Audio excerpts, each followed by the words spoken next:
L'Institut Curie est le premier centre français de lutte contre le cancer. C'est un ensemble hospitalier de pointe qui prend en charge tous les cancers, y compris les plus rares, et un centre de recherche d'excellence et de renommée internationale sur le cancer. 87 équipes de recherche, 1300 chercheurs de 78 nationalités différentes travaillent à faire progresser la connaissance du vivant et des dérégulations à l'origine des cancers. Mais qui sont-ils ? Qui sont ces femmes et ces hommes de science qui cherchent à développer de nouvelles thérapeutiques pour mieux lutter contre le cancer ? Tête chercheuse est un podcast qui donne la parole aux chercheuses et chercheurs de l'Institut Curie, qui ouvre la voie à de nouvelles connaissances et donne à entendre la complexité du vivant.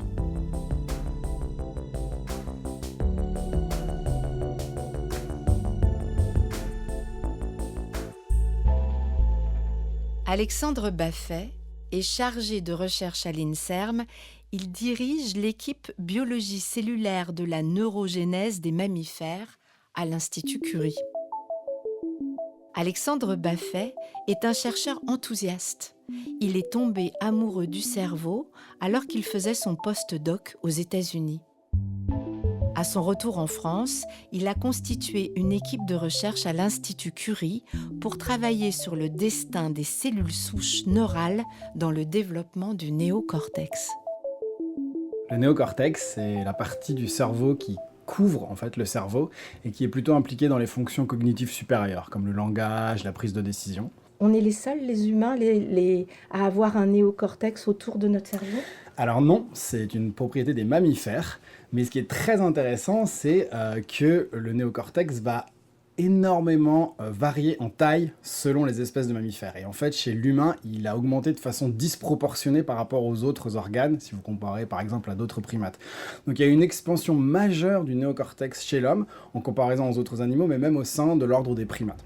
Et donc une question, c'est de comprendre qu'est-ce qui fait que le néocortex humain a pu grandir autant au cours de l'évolution récente.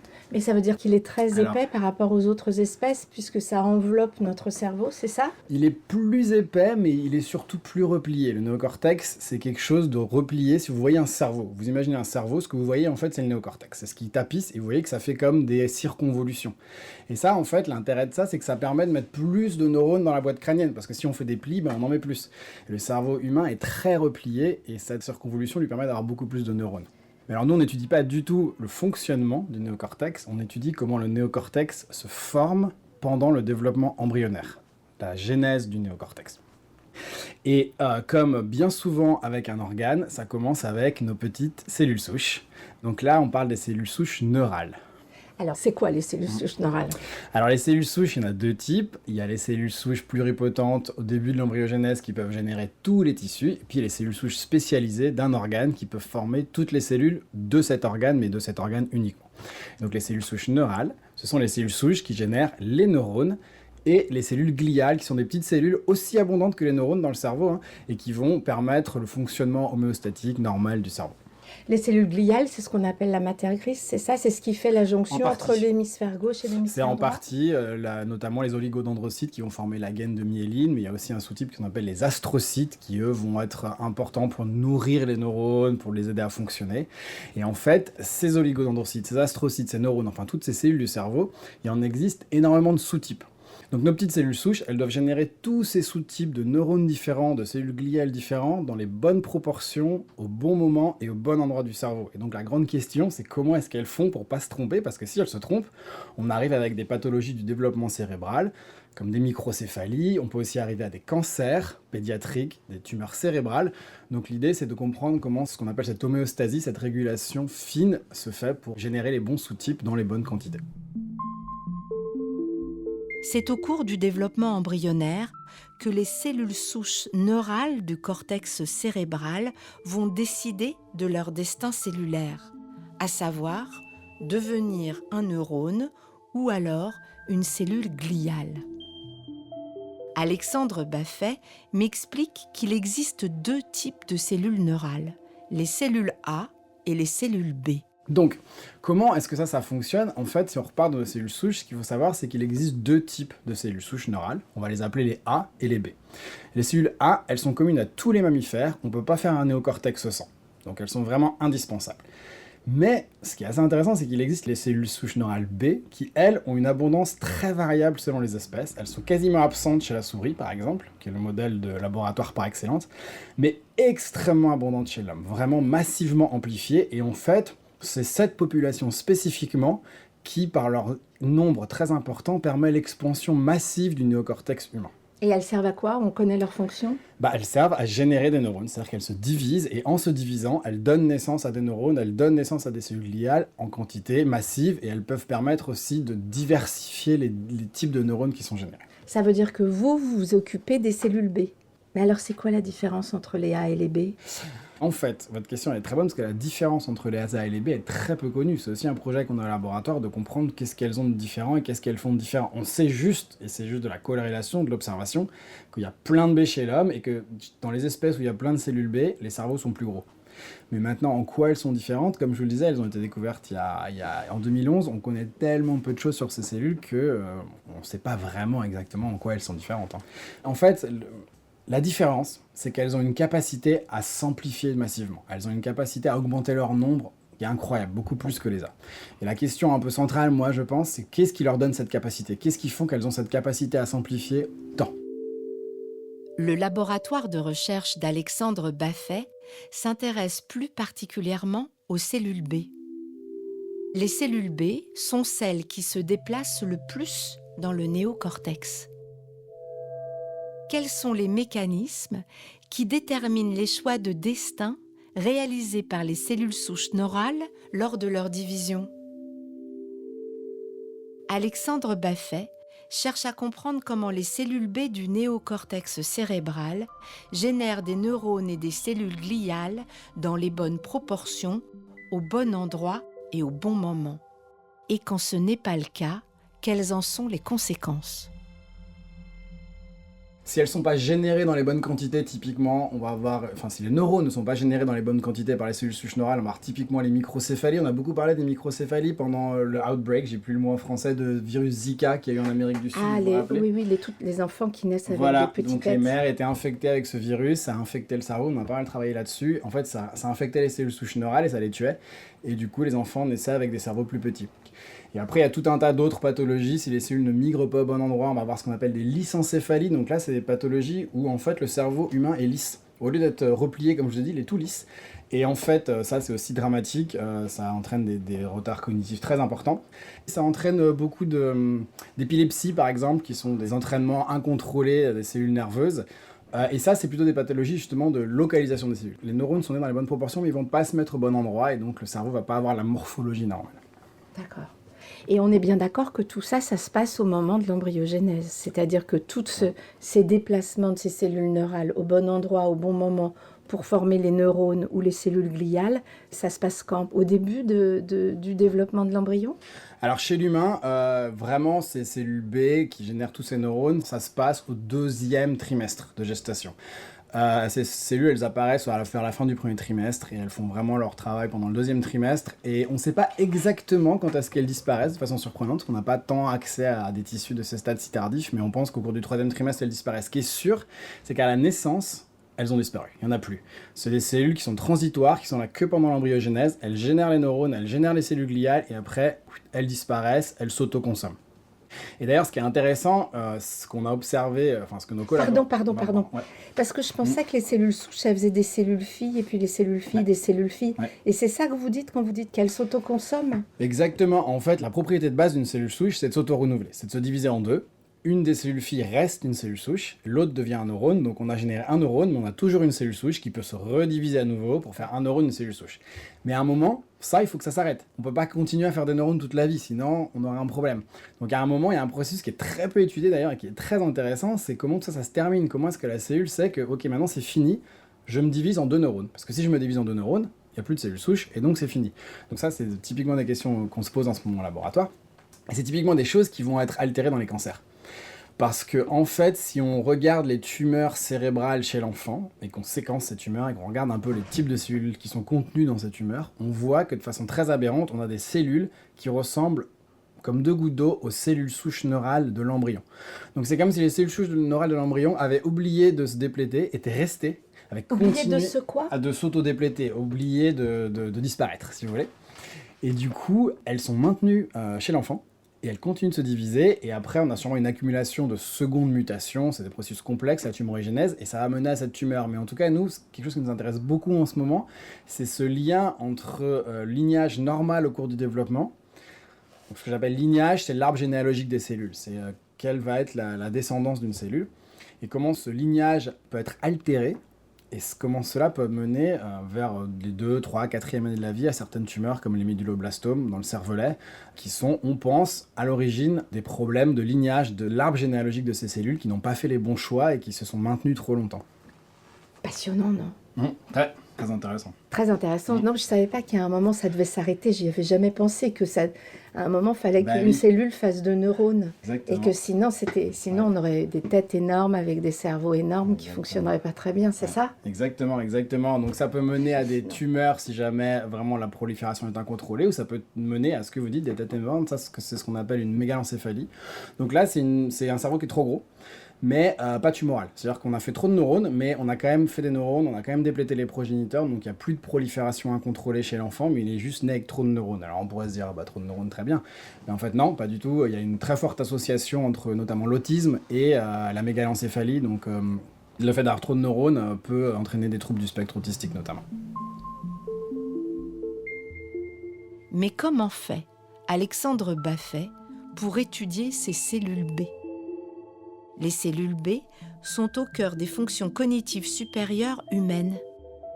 Les animaux de laboratoire, comme la souris par exemple, n'en ont quasiment pas. Alors comment fait-il? Quels sont les outils à sa disposition?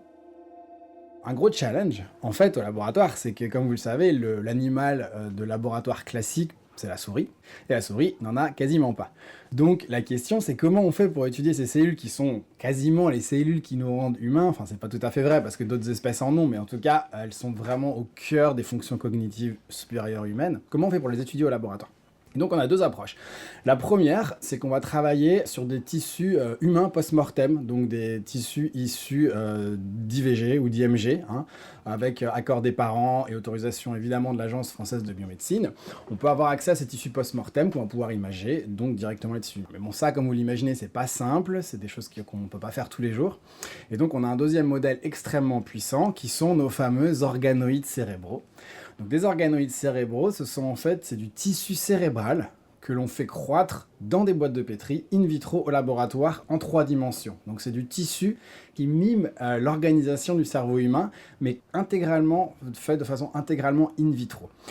On les appelait des mini-brains ou des mini-cerveaux à une époque. On a arrêté de faire ça. On a décidé, la communauté scientifique, de ne plus le faire parce que ça entraînait un petit peu trop de fantasmes dans le grand public. Ce ne sont pas non plus des mini-cerveaux.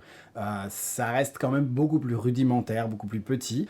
Donc on reste sur le terme d'organoïde qui est un peu plus technique, mais qui est un peu plus proche de la réalité. Donc ensuite on peut mettre notre cerveau sous un microscope et pendant 2, 3, 4 jours, filmer la cellule et la voir migrer, se diviser, générer des neurones, générer des cellules gliales. Et on peut comme ça créer des petits arbres généalogiques de cette cellule. On sait, cette cellule, elle a fait d'abord un neurone, elle s'est renouvelée, et puis après elle a fait 2 neurones et elle s'est déplétée. Donc on peut un peu voir un petit peu la descendance de cette cellule et essayer de comprendre qu'est-ce qui fait que ces lignages varient entre les espèces, dans les maladies et au cours du développement embryonnaire. D'accord. Et à quel moment elle commence à faire des cellules gliales plutôt que des neurones? Voilà, aussi. exactement. Et nous, on pense qu'un facteur majeur, c'est l'environnement. L'environnement de la cellule. La cellule, elle est dans un tissu, elle est entourée d'une matrice extracellulaire, c'est des protéines extracellulaires, elle est dans un milieu, elle baigne dans un milieu, elle contacte plein d'autres cellules. Et en fait, on pense que c'est ça qui joue un rôle majeur dans ces décisions. Si elle change d'environnement, on pense qu'elle va changer de comportement et changer d'arbre généalogique, changer de lignage. Donc par exemple, ce qu'on fait, c'est qu'on fait des expériences de greffe. On va prendre une cellule souche neurale à un stade tardif et on va la greffer à un stade précoce. Et là, on va voir comment maintenant, dans son nouvel environnement précoce, elle va être reprogrammée pour se diviser comme une cellule précoce. Et elle est reprogrammée? Alors, en partie, c'est vraiment ce qu'on fait en ce moment. Donc, on voit des effets, on voit des reprogrammations, on voit, mais on comprend pas encore ça très bien. Enfin, on a quand même pas mal de suspects et de pistes, mais là, c'est du préliminaire. Mais quand même, rien que l'idée pour moi qui n'y comprend rien et qui n'y connaît rien, l'idée que si on la greffe dans un autre environnement, elle se reprogramme, ça, je trouve ça déjà fou. Ouais. Bah ça, c'est quelque chose qui est de plus en plus étudié en ce moment. En fait, c'est toujours une balance. Ce qu'on appelle la balance entre l'intrinsèque et l'extrinsèque, c'est-à-dire qu'une cellule a son programme, un programme épigénétique qu'elle déroule. Elle sait ce qu'elle doit faire, et puis elle fait ça, et puis elle fait ça, et puis elle suit son code, quoi. C'est écrit dans son génome. Et puis par-dessus, on a l'environnement qui va lui dire ah bah non, fais un peu plus ça, fais un peu moins ça. Et donc on est un peu toujours dans cette guerre entre est-ce que c'est extrinsèque, est-ce que c'est intrinsèque. Au final, comme toujours, c'est un peu des deux. Et donc on a un programme intrinsèque que la cellule déroule qui est très influencé par son environnement. Et tout ça, ça fait des signaux qui se croisent et qui finissent par donner les décisions correctes. Avec son équipe, Alexandre Baffet cherche donc à cartographier les divisions cellulaires des cellules souches au cours du développement du cerveau grâce à des méthodes d'imagerie en temps réel. L'Institut Curie lui a laissé toute liberté dans ce travail de recherche fondamentale. Les 6 premières années, son laboratoire ne s'est pas intéressé au cancer. Et alors, ce qui est chouette à l'Institut Curie, c'est qu'on vous met pas la pression. C'est-à-dire que dans les unités de biologie fondamentale, si on veut faire du cancer, on en fait. Si on ne veut pas en faire, on n'en fait pas. Ils ont bien compris un truc super important, c'est qu'il faut faire juste la science qu'on pense être la meilleure à un moment donné. Donc nous, on a passé 5-6 ans à travailler sur ces cellules souches neurales et sur ces cartographies du lignage. Et puis, il y a 2-3 ans, en discutant avec des collègues, notamment avec Olivier Saulnier, qui a monté son équipe aussi à Curie, on s'est rendu compte de ça, justement. Ah bah tiens, dans les tumeurs chez les enfants, on a des cellules souches qui ressemblent exactement aux cellules embryonnaires. Donc maintenant, notre méthode de lignage, on va pouvoir l'appliquer, mais au contexte tumoral. On va pouvoir induire la mutation qui induit le cancer chez ces patients dans nos cellules souches neurales et voir maintenant si le lignage de la cellule souche neurale est affecté, et donc pouvoir comprendre les étapes extrêmement précoces de l'apparition de ces tumeurs, qu'on n'aurait pas pu faire si on s'était dit dès le départ, allez, on va faire du cancer. On a vraiment eu besoin de passer 5 ans à faire juste du développement normal pour arriver à avoir cet outil extrêmement puissant pour maintenant pouvoir étudier les étapes très précoces du cancer. Et ce qui est intéressant, c'est que, étant donné qu'on modèle ça dans des organoïdes, un organoïde, c'est aussi quand même quelque chose d'assez utilisable pour la recherche de petites molécules, de drogues, de médicaments, en fait. C'est-à-dire qu'une fois qu'on a identifié le défaut, on peut tester toute une batterie de molécules qui vont pouvoir inverser ce défaut et donc essayer de trouver, par exemple, si la cellule souche se renouvelle trop. Elle oublie de se dépléter, comme je l'expliquais au départ, chercher des molécules qui la forcent à faire des neurones. Ok, maintenant, elle fait des neurones, il n'y a plus de cellules souches, donc on a arrêté son amplification totalement aberrante et on a à peu près contrôlé la tumeur. Donc ça, on n'en est pas là, évidemment. Mais en fait, c'est l'idée, c'est de se dire le cancer, c'est aussi une pathologie de lignage. Et ce lignage aberrant, il faut l'étudier aux étapes précoces pour ensuite pouvoir... D'où l'intérêt de la cartographie du lignage. Exactement, parce que cartographier un lignage, c'est très difficile en fait. Il y a plein de méthodes indirectes, mais ça donne pas toutes les informations. En les filmant directement, là, on voit vraiment exactement tout ce qui se passe. On voit exactement les types de divisions qu'elles ont fait, est-ce qu'elles ont fait un neurone et après une cellule gliale ou l'inverse. Donc on a un niveau de détail qui est bien plus puissant et ça nous permet de mettre le doigt sur ce qui cloche. Donc ça permet de faire une médecine personnalisée, de tester des drogues sur des mutations très rares par exemple. On a souvent des drogues qui sont efficaces sur les mutations majoritaires et puis il y a des patients qui ont des mutations rares, eux on les oublie un peu. Donc là on va pouvoir tester ça. Ce qui est intéressant avec les organoïdes, c'est que ça part de cellules iPS. Donc les cellules iPS, c'est des cellules de peau ou de sang qu'on a reprogrammées pour devenir pluripotentes. Elles sont redevenues un état embryonnaire précoce, elles peuvent tout faire. Ça, c'est le prix Nobel de Shinya Yamanaka en 2011. Donc on peut prendre vos cellules de peau, à vous, et faire votre organoïde à vous. Mais ce qui est intéressant, c'est qu'on peut du coup aussi faire... Alors ce qu'il faut dire, vous pouvez prendre une de mes cellules de peau et faire mon organoïde avec les cellules souches. Voilà, je prends une cellule de peau, une de vos cellules de peau, je la reprogramme en cellule IPS, et ensuite cette cellule IPS, je la passe dans le protocole pour générer un organoïde, et maintenant je peux voir le développement de tissu neural qui porte votre génome à vous. Donc ça c'est très intéressant pour les pathologies, quand on a des enfants qui sont nés avec une pathologie, mais on ne sait pas exactement ce qui s'est passé au cours du développement, on peut un peu rejouer ce développement, on peut prendre leurs cellules, refaire leur tissu cérébral in vitro, et dire regardez là, c'est à ce moment-là que ça a cloché, là c'est un projet qu'on a fait justement sur un de ces moteurs, un de ces petits moteurs à pattes. On a des patients très affectés qui ont des mutations dans la dynéine. Donc on a pris leurs cellules de peau, on les a différenciées en IPS, et puis on a fait des organoïdes, et on a vu, c'est vraiment la division, la mitose qui est altérée. On voit que ces cellules, elles ont un problème à se diviser, et du coup elles font des erreurs, elles ne ségrègent pas bien leurs chromosomes, et elles finissent par mourir, ce qui fait que le cerveau est plus petit. L'utilisation d'organoïdes permet aussi d'étudier le développement du cerveau au cours de l'évolution. On peut prendre des cellules IPS humaines pour faire des organoïdes humains, mais on peut prendre des IPS de macaques, de chimpanzés, d'orang-outans, et là faire des organoïdes de toutes ces espèces. Et de se dire, ok, qu'est-ce qui est spécifique au cerveau d'Homo sapiens par rapport aux chimpanzés ou à l'orang-outan, sans aller sacrifier des chimpanzés et des orang-outans. On va juste avoir nos organoïdes de toutes ces espèces, ça c'est des choses qui se fait très bien, et on va pouvoir faire nos lignages et dire, regardez, là, après 4 mois de développement, chez l'humain, il se passe ça, alors que chez le chimpanzé, il se passe ci. Donc c'est là qu'il y a vraiment une bifurcation entre l'humain et le chimpanzé. Donc ça, c'est chouette. Et ça, vous faites? Ça, c'est passionnant. On commence ça, on a eu un gros financement pour le faire, et on n'a pas encore commencé, on commence. On est en train de récupérer les lignées pour se lancer. Et vous allez vous lancer sur quel type d'animaux pour faire la comparaison du développement en fait du cerveau? Comment on en est arrivé? Comment notre cerveau est devenu celui de l'humain? C'est ça? Alors c'est compliqué parce qu'on ne peut pas juste prendre 2 espèces. Parce que si on compare un chimpanzé à un homme ou un chimpanzé à un gorille, on ne va pas dire ce phénomène est spécifique à l'homme. Ça se trouve, ce qu'on a trouvé, c'est un phénomène spécifique au chimpanzé. Donc il faut comparer plusieurs espèces pour trouver quelque chose qui a lieu chez l'humain mais pas chez les autres. Donc il faut prendre plusieurs espèces. A priori, on pensait commencer par le macaque qui est très loin pour voir des différences un peu fortes, puis remonter petit à petit avec le gorille et le chimpanzé. Mais il y a de plus en plus d'espèces disponibles. Donc voilà, après c'est une question de... C'est chronophage les organoïdes, c'est très chronophage. Pourquoi? Parce que c'est de la culture, c'est des cultures qui durent des mois, il faut changer les milieux tous les jours, il faut les bichonner, il faut vraiment s'en occuper beaucoup. Pourquoi ça met longtemps? La transition par exemple entre neurogénèse et gliogénèse, chez nous, dans nos organoïdes, elle a lieu au bout de 3-4 mois. Donc c'est-à-dire que pour les projets gliogénèse, c'est des expériences de 6 mois à chaque fois. Donc c'est long. Et donc, à chaque fois, on a des lignées qu'on lance. Évidemment, on les lance en décalé pour avoir toujours des stades, des organoïdes à 1 mois, des organoïdes à 2 mois, à 3 mois, à 4 mois. Pourquoi c'est si long pour arriver aux C'est cellules si long gliales? parce que ça mimique très bien le développement humain qui, lui aussi dure des mois et des mois, en fait. Donc, on saute quelques étapes très précoces avec l'organoïde, effectivement. Mais quand même, il faut passer par les premières étapes de formation du tube neural, de tout ça, d'induction. Donc en fait, ça suit assez bien en fait, les durées humaines. En fait. Et ce qui est bien, moi je voudrais pas que ça soit trop accéléré, quoi, parce que ça reproduit assez bien, mais c'est très long, très chronophage. Donc il faut toujours faire un petit peu attention au nombre de lignées qu'on lance, d'expériences qu'on lance, parce que ça peut vite être... On passe notre temps à cultiver des organoïdes et on n'a plus de temps pour faire des expériences sur les organoïdes. Ça, c'est le gros risque. Donc il faut bien peser les choses.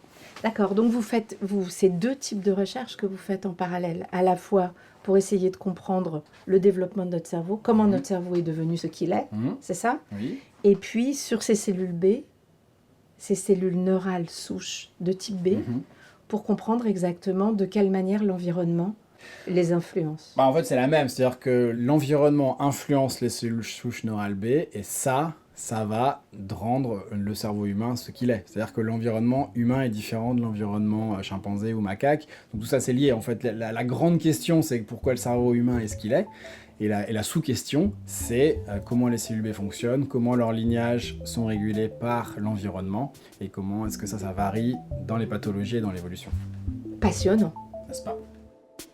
Dans le prochain épisode de Tête chercheuse, il sera question des cellules ovariennes de mouches drosophiles, de fromage et de moteurs moléculaires.